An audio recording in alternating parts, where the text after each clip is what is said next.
When you travel to Indonesia, do you participate in one of the most traditional ways of shopping? What I mean is, do you bargain for good prices? Or do you think that sellers should just give an appropriate price and let that be the end of it?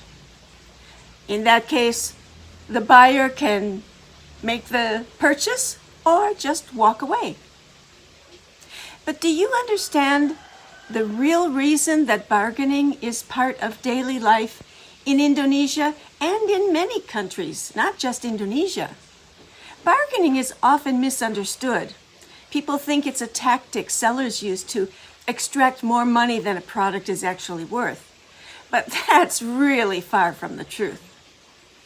In Indonesia, vendors expect a little back and forth chit-chat before settling on a price. You see, bargaining serves as a cultural and social bridge, opening a door to relationship between buyer and seller. That might be a very short relationship, yeah, but that's not important. You may find it difficult to accept the idea that in many cultures, including Indonesia, the bargaining process is not just about price. It's an exchange of respect, trust, and even humor. Of course, I've honed and tested my bargaining skills here in Indonesia, but also in Mexico, Russia, China, Nepal, Thailand, France, Spain, India, and basically almost every country I've ever traveled to. Engaging in bargaining signals genuine interest, allowing both parties to build rapport, turning a one-time transaction into a potential relationship, whether short-term or long-term, it doesn't matter. Even when traveling and knowing that I'm only going to be in this area for a very short time, I often found myself returning to the same shop again and again because of the enjoyable exchange I'd had with the seller during our bargaining. By the end of this video, you'll have at least a few tips and tricks about negotiating prices like a pro. Get ready to take your Asia travel experience to the next level and start bargaining like a local. Hi, I'm Kate. I'm a consultant about the joy of living in Indonesia, and this is my YouTube channel, KateGypsy. I make videos to encourage people to create a more adventurous lifestyle for themselves. I did that back in 1982 when I took a short-term job here in Indonesia. I was only 38 at the time, and I'm still happily living here 42 years later. So first, understanding the cultural aspect of bargaining is important. It's deeply ingrained in Indonesian culture as a social interaction. Vendors and buyers engage in a friendly exchange that often includes humor and light-hearted banter. The bargaining process in Indonesia is typically polite and good-natured. Vendors expect no negotiation, but appreciate respect and friendliness during the process. Understanding this cultural aspect can help you approach bargaining with the right mindset and increase your chances of getting a fair price. At traditional markets and street stalls, Indonesian vendors often set their initial prices higher than what they are willing to accept as a final purchase. It's a way to start a negotiation with a potential customer. As a foreigner, you may be quoted a higher price than a local, but with the right approach, you can still secure a reasonable deal. Being aware of this cultural aspect can help you actually enjoy the bargaining process. One important thing to keep in mind, though, is that once you and the seller reach a price, you've agreed on a price, you're obligated to fulfill the purchase. In other words, don't bargain unless you plan to fulfill your part. So you might want to check out prices before you bargain to help you in your negotiation.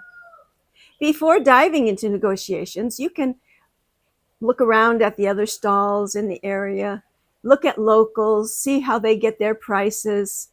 Visiting multiple shops and comparing prices can also give you a sense of the average cost of an item. Once you have an idea of the fair price range, it's time to start the actual bargaining process. Ask the vendor what the price of an item is and expect the initial quote to be higher than what you want to pay. When I was leading tours in a place where I knew bargaining for purchases was expected, I used to tell my group members, offer about 50% of the price they give you. At that point, the vendor will likely come back with a counteroffer, and the negotiation will continue from there. The final price will probably land somewhere between your initial offer and the vendor's counteroffer. Be sure to remain friendly and patient throughout the process. Smiling, using polite language, and maintaining a relaxed attitude will help create a positive interaction between the two of you. If you are too aggressive or impatient, the vendor may become less willing to negotiate. He may dig his heels in.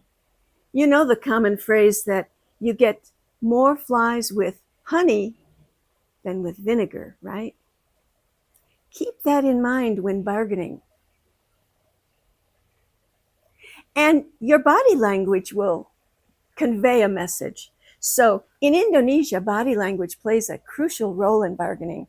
I always told my tour members, stay aloof and don't express too much excitement about any particular item. Because if you obviously love an item, the vendor would be less likely to lower the price. Instead, just maintain a neutral expression and appear only mildly interested rather than overly enthusiastic. That works best. In fact, if the vendor sees that you are willing to walk away, they may offer a better deal just to keep your attention and keep you there.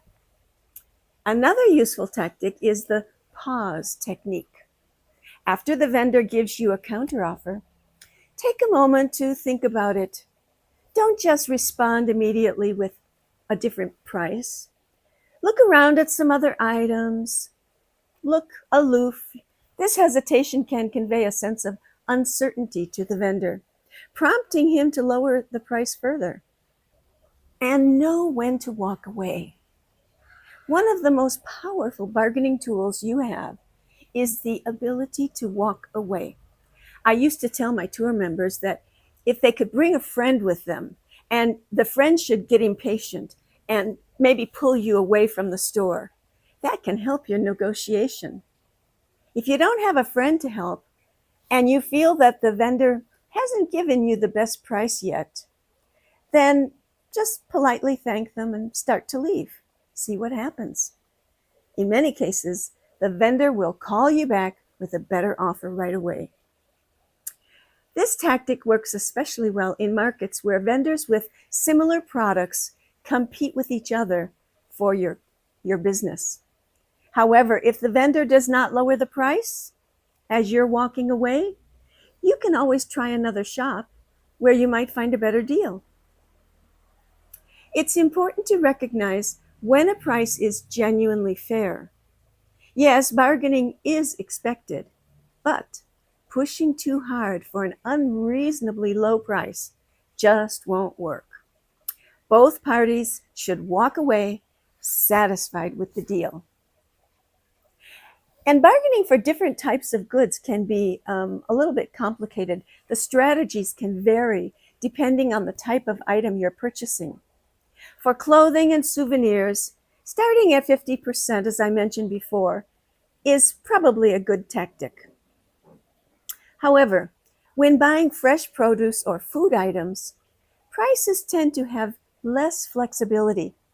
In traditional markets, vendors selling fruits, vegetables, or snacks may only have a very small margin there, and they can't uh, discount them very much.